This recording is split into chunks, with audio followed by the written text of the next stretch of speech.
Walang pakundangang pananakit at iligal na pag-aresto dahil lang sa umunoy hinala. Yan ang trawang naranasan ng isang babae sa Davao City sa kamay daw ng isang pulis nang dahil lang sa bintang na pagnanakaw. Yan ang kanyang idinulog nitong nakaraang buwan at tinugunan ng inyong Kapuso Action Man. 3 sentimetro ang natamong sugat sa bumbunan ng babaeng itago natin sa pangalang Delia.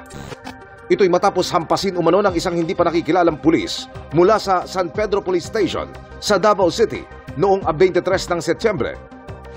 Base ito sa incident record form na naitala ng mismong estasyon. Sir, grabe.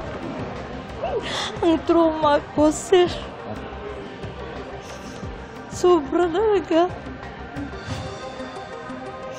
Hindi ko kahit ganyan.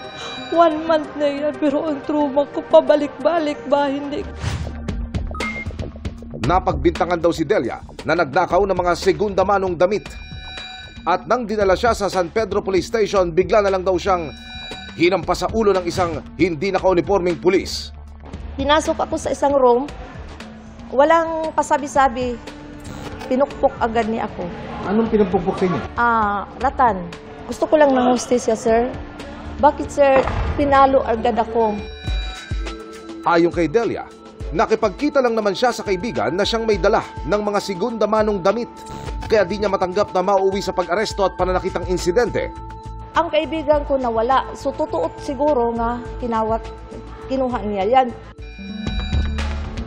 Sa tulong ng serbisyong Resibo Caravan na isinagawa sa People's Park, Davao City, nakapagkonsulta sa isang volunteer lawyer si Delia. Normally ho, pag ganyan, pwede ho mag-file ng kaso doon mismo sa pulis, yung sa hepe, para doon na lang sa hepe kukunin yung mga detalye. Sabi ko sa kanila, they should file a case for physical injuries.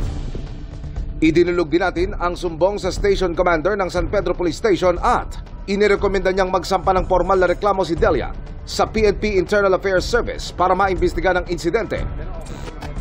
Nangako namang mag-iimbestiga ang Regional Internal Affairs Service ng Region 11.